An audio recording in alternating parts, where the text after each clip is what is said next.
15 फरवरी महाशिवरात्रि पर इस वृक्ष को छूकर चुपचाप चले आना।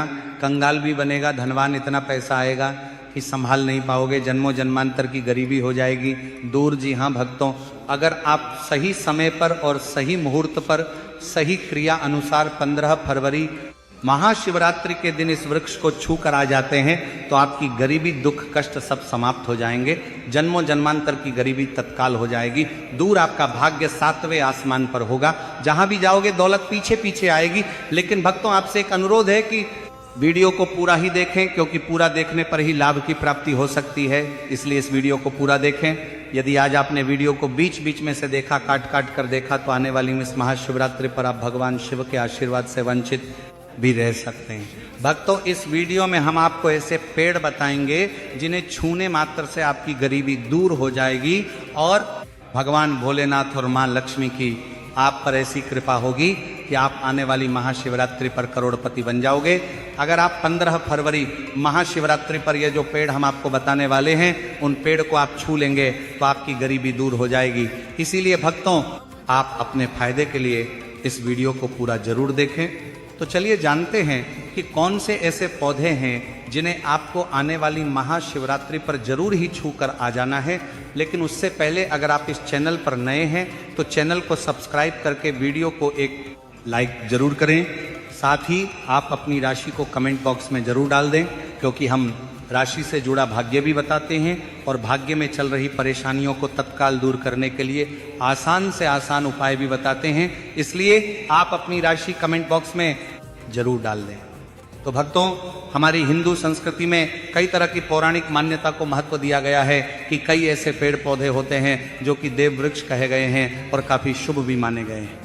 प्रकृति में मौजूद कई ऐसे पेड़ पौधे होते हैं जो कि हमारे जीवन में चल रही परेशानी को दूर कर देते हैं। खास बात यह है कि पेड़ पौधे की न सिर्फ लोग पूजा करते हैं बल्कि औषधि के रूप में भी प्रयोग करते हैं, क्योंकि ये कई प्रकार की बीमारी को ठीक करते हैं और वेद पुराणों में भी कई प्रकार के पेड़ पौधों का उल्लेख है। भक्तों, हमारे हिंदू धर्म में देवी माता रानी के अनेक स्वरूप कहे गए हैं, जिसमें वृक्षों को भीमा देवी का स्वरूप कहा जाता है। तो आज हम आप लोगों को ऐसे वृक्षों के बारे में बताने वाले हैं जिनको 15 फरवरी महाशिवरात्रि पर छूना बेहद शुभकारी बताया गया है, क्योंकि महाशिवरात्रि पर इन्हें छूने मात्र से शत्रु दोष, कर्ज दोष, गरीबी दोष सब समाप्त होते हैं।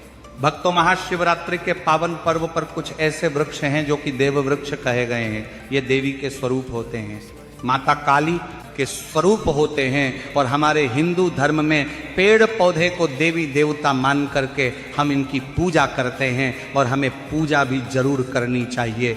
और भक्तों, विज्ञान भी कहता है पेड़ पौधे मनुष्यों को फ्री में प्राणवायु प्रदान करते हैं और पेड़ पौधे हमें ऑक्सीजन देते हैं और हमारे जो कार्बन प्रदान ऑक्साइड होता है उसे ग्रहण करके सभी प्रकार के जितने भी नाकाम चीज होते हैं उसे अपने अंदर में स्वयं सोख लेता है और हमें तेज प्रदान करते हैं। तो पेड़ पौधे स्वयं तेज धूप में तपता है, लेकिन मनुष्य को शीतल छाया प्रदान करता है। और नए कार्य के समय में कुछ ऐसे पेड़ पौधे हमारे धर्मशास्त्र में कहे गए हैं जिनको छूने मात्र से व्यक्ति के बंद किस्मत के ताले खुल जाते हैं, व्यक्ति का सौभाग्य चमक जाता है। हमारे शास्त्रों में पेड़ पौधों को बहुत ही गुणकारी कहा जाता है, क्योंकि इनमें साक्षात देवता होते हैं। अनेक बीमारी का उपचार पेड़ पौधों में ही छुपा है।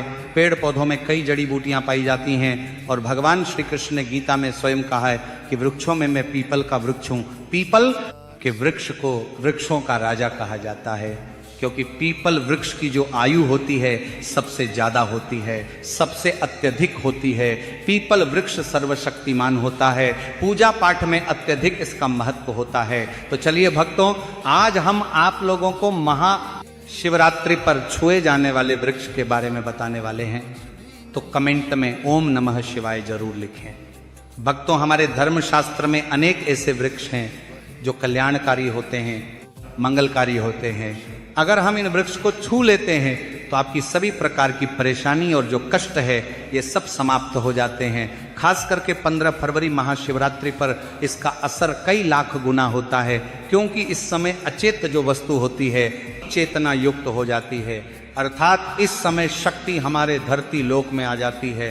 तो जितने भी पेड़ पौधे हैं, जीव जंतु है, चल अचल सभी प्रकार की जो वस्तु हैं, इन सब में प्राण आ जाते हैं, सब में शक्ति निहित हो जाती है, इन सब में शक्ति निहित हो जाती है, जागृत हो जाती है।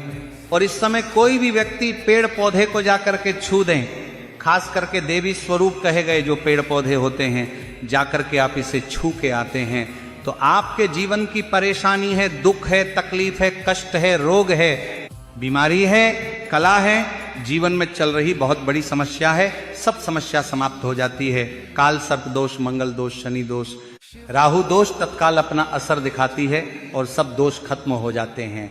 भक्तों, आज हम आप लोगों को 3 पौधों के बारे में बताने वाले हैं। ये तीनों पौधे देव वृक्ष कहे जाते हैं। वीडियो को ध्यान से देखना, अगर आज की वीडियो मिस कर दी तो फिर सारी जिंदगी आपको पछताना पड़ेगा, क्योंकि महाशिवरात्रि एक ऐसा पर्व होता है, एक ऐसा समय होता है कि आपको लंबी पूजा पाठ करने की जरूरत नहीं, बल्कि केवल 9 दिनों के भीतर में ही आप अपनी समस्या को, आप अपनी गरीबी को स्वयं अपनी आंखों से समाप्त होते हुए देख सकते हैं। भक्तों, हम जिस देव वृक्ष के बारे में बात कर रहे हैं, ये सारे वृक्ष आपको अपने घरों के आसपास में बहुत ही आसानी से मिल जाएंगे। भक्तों, वीडियो में आगे की जानकारी बताने से पहले अभी तक कमेंट बॉक्स में ओम नमः शिवाय नहीं लिखे हैं तो ओम नमः शिवाय जरूर लिखना। तो भक्तों, वीडियो को ध्यान से देखना, कौन से ऐसे 3 वृक्ष हैं जिसे हमें छू करके महाशिवरात्रि पर जरूर आना चाहिए। इसी के साथ भक्तों, हो सके तो महाशिवरात्रि पर जितना ज्यादा हो सके देव वृक्ष की पूजा जरूर करना। भक्तों, देव वृक्ष में कई प्रकार के वृक्ष होते हैं, तो चलिए भक्तों जानते हैं कि कौन से वृक्ष को छूने से हमारी गरीबी मिटती है। पहला जो वृक्ष है, बेल का वृक्ष। जो बेल का वृक्ष है, यह वृक्ष माता पार्वती के पसीने से उत्पन्न हुआ है। स्कंद पुराण के अनुसार जो माता पार्वती है, यह देवी स्वरूप कही गई है, अर्थात यह नवदुर्गा के स्वरूप कही गई है। तो स्कंद पुराण की कथा में कहा गया है, जो बेल का वृक्ष है माता पार्वती के पसीने से उत्पन्न हुआ है। इसके तने में पार्वती, जड़ में ब्रह्म, तने में विष्णु एवं समस्त जो हिस्से हैं उसमें भगवान शंकर जी बसते हैं। संध्या काल में शिव मंदिर के समीप या नवदुर्गा मंदिर के समीप जो बेल के वृक्ष है, इसके नीचे घी का दीपक जलाने से व्यक्ति धनवान, गुणवान एवं पराक्रमी बनता है। व्यक्ति के सभी प्रकार के मनोरथ की पूर्ति होती है। अब भक्तों, बात करते हैं दूसरे वृक्ष के बारे में। भक्तों, दूसरा जो वृक्ष है, यह है शमी का वृक्ष। शमी के वृक्ष को जगदम्बा का स्वरूप कहा गया है। जो शमी के वृक्ष हैं, ये स्वयं जगदम्बा के स्वरूप है। इस पर स्वयं मां जगदम्बा स्वयं साक्षात विराजमान रहती है। और कोई भी व्यक्ति अगर संध्या काल में महाशिवरात्रि के दिन इसके नीचे में धूप दीप जलाता है, धुआं दिखाता है, तो उनकी सभी प्रकार की परेशानी दूर होती है। शमी की जड़ में सिंदूर डालने से व्यक्ति को आरोग्य की प्राप्ति होती है। जो लोग लंबे समय से बीमार पड़े हैं, ऐसे व्यक्ति के जो घर में रहने वाले सदस्य हैं, तो वह लोग जो बीमार पड़े हैं, उनके शरीर से 7 बार सिंदूर को उतारा करके शमी की जड़ में डाल सकते हैं, तो उनके रोग जल्दी ठीक हो जाएंगे। जो लोग लंबे समय से बीमार पड़े हैं या फिर आप बीमारी से बचना चाहते हैं, ऐसे आप निरोग रहना चाहते हैं, तो इसकी जड़ में सिंदूर जरूर डाल देना। मनोकामना पूर्ति करने के लिए मैं एक मंत्र बता रहा हूं, इस मंत्र को बोलते हुए शमी के वृक्ष को छूना है। आप तत्काल नए साल के समय में इसका रिजल्ट देखना। जैसे आपकी जो मनोकामना है उसकी पूर्ति हो जाएगी, आपकी जो दरिद्रता है वो दरिद्रता समाप्त हो जाएगी। तो मंत्र कौन सा है? तो आपको बोलना है मम मन और पूरे मम दरिद्र नाश, ये मंत्र आपको बोलना है। ये मंत्र बोलते समय शमी के वृक्ष को छूना है। सभी प्रकार के आपके मनोरथ की पूर्ति होगी ना। आपकी जो दरिद्रता है, दरिद्रता समाप्त हो जाएगी। आपको छूते हुए बोलना है। अब भक्तों, तीसरे नंबर में जिस वृक्ष के बारे में बता रहा हूं, तो इस वृक्ष को देव वृक्ष भी कहा जाता है। जो तीसरा वृक्ष है वो परिजात का वृक्ष।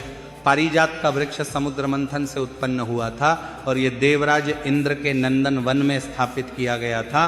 परिजात वृक्ष भगवान कृष्ण ने मानव जन कल्याण के लिए धरती लोक पर लाए थे। जो परिजात का वृक्ष है, इसे भी माँ लक्ष्मी का स्वरूप कहा गया है, क्योंकि माता लक्ष्मी भी समुद्र से उत्पन्न हुई है और परिजात के वृक्ष भी समुद्र से उत्पन्न हुआ। इस नाते यह माता लक्ष्मी कि बहन कहीं जाती है तो ऐसा माना जाता है कि कोई भी मनुष्य उनके शरीर में कितनी भी ज़्यादा थकान हो, कितनी भी पीड़ा, व्रत के दौरान अगर आपके शरीर में थकान है, पीड़ा है, तो पारिजात के वृक्ष को शाम के समय में छू करके जरूर आ जाना। आप चाहे तो 15 फरवरी महाशिवरात्रि के दिन किसी भी समय जब आपको समय मिले उस समय में जाकर के इस वृक्ष को छू सकते हैं। इस वृक्ष को छूते ही तत्काल शरीर से पीड़ा है, जो थकान है, सुस्ती है, कमजोरी है, वो समाप्त हो जाती है। इसी के साथ भक्तों, इस वृक्ष के नीचे में अगर महाशिवरात्रि से पहले में घी का दीपक जलाया जाए, चुटकी भर सिंदूर अगर इसकी जड़ में डाला जाए तो सभी प्रकार की मनोकामना की पूर्ति होती है। लेकिन आपको प्राप्त करनी है कि हे परिजात वृक्ष, आप देवी स्वरूप कहे जाती हैं, आप हमारी सभी प्रकार की परेशानी को दूर करें। ग्रह दोष है, पितृदोष है, लक्ष्मी दोष है, इसे आप समाप्त करें। लक्ष्मी स्वयं आपकी बहन है, माता लक्ष्मी का हमारे जीवन में प्रवेश कर जाए, इस प्रकार का आप हमें आशीर्वाद प्रदान करें। इस प्रकार से आप इनसे जो है मनोकामना बोल सकते हैं। ये माँ लक्ष्मी की बहन कही गई है, क्योंकि समुद्र मंथन से यह उत्पन्न हुआ है। तो अगर आप भी जल्द धनवान बनना चाहते हैं, आपके जीवन में कोई कामना है, कोई कामना अधूरी रह गई है, तो हमने 3 वृक्ष के बारे में बताया है। इन 3 वृक्ष को महाशिवरात्रि पर आप छू सकते हैं। और अगर कोई व्यक्ति ये तीनों वृक्ष को छू लेते हैं, ध्यान से सुनिए, अगर तीनों वृक्ष को छू लेते हैं तो ऐसे व्यक्ति के कार्य होने से, ऐसे व्यक्ति की मनोकामना पूर्ण होने से दुनिया की कोई भी शक्ति नहीं रोक पाएंगे। मनोकामना पूर्ति करने के लिए, कार्य में प्रगति प्राप्त करने के लिए, अपनी किस्मत को चमकाने के लिए, सोए हुए भाग्य को जागृत करने के लिए 15 फरवरी महाशिवरात्रि पर यह उपाय जरूर है। भक्त, ये उपाय सोने पर सुहागा होगा। ये आपकी जिंदगी को संवार देंगे, आपकी जिंदगी में चल रही परेशानी को दूर कर देंगे। अगर आप इस चैनल पर नए हैं तो चैनल को सब्सक्राइब करके वीडियो को एक लाइक जरूर करें। चलिए भक्तों, अब हम जान लेते हैं अगले पौधे के बारे में। आंवला। तुलसी और केले के पेड़ पर भगवान विष्णु और माता लक्ष्मी का वास माना जाता है। वैसे तो तुलसी के पौधे में दीपक रोजाना ही जलाना चाहिए, वहीं आंवले की पूजा एकादशी पर करने से भगवान विष्णु प्रसन्न होते हैं। वहीं केले के पेड़ की पूजा हर बृहस्पतिवार को की जाती है। प्रत्येक बृहस्पतिवार को केले के पेड़ पर हल्दी मिला जल चढ़ाने से आपको अपार सुखों की प्राप्ति होती है। अगला पौधा है बेल और बरगद का पेड़। बेल और बरगद के पेड़ पर भगवान शिव वास करते हैं। रोजाना भगवान शिव की पूजा में बेल पत्र अर्पित करने से आपकी सभी मनोकामनाएं पूर्ण होती हैं। वही ऐसी मान्यता है कि बरगद के पेड़ की पूजा हर त्रयोदशी को करना बेहद शुभ माना जाता है। कदम्ब का पेड़, कदम्ब के पेड़ पर मां लक्ष्मी का वास माना जाता है। ऐसी मान्यता है कि कदम्ब के पेड़ के नीचे बैठकर यज्ञ करने से मां लक्ष्मी जी की विशेष कृपा प्राप्त होती है और परिवार में खुशियों का आगमन होता है।